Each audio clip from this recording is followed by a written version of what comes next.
खबर शामिल करते हैं हमारे नुमाइंदे आतिफ राजपूत की रिपोर्ट के मुताबिक बनीगाला का खर्चा चलाने के लिए कभी एक पैसा नहीं दिया। जहांगीर तरीन तहरीक इंसाफ के नाराज रहनुमा जहांगीर तरीन ने पार्टी के साबिक रहनुमा जस्टिस राव वजीहुद्दीन अहमद के दावे को रद्द करते हुए कहा है कि वो बनीगाला में वजीर आजम इमरान खान के घर का खर्चा नहीं चलाते थे।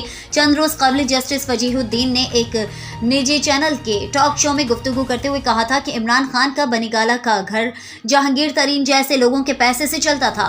बुध को जहांगीर तरीन ने एक ट्वीट में लिखा कि मेरे इमरान खान के साथ ताल्लुकात की नौयत जैसी भी हो, लेकिन सच सामने आना चाहिए। मैंने नया पाकिस्तान बनाने के लिए जो कुछ हो सका वो किया, लेकिन मैंने बनीगाला के घर का खर्चा चलाने के लिए इमरान खान को कभी एक धेला भी नहीं दिया।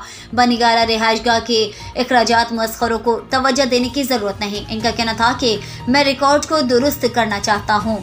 आतिफ राजपूत, फोकस न्यूज़, साधो की।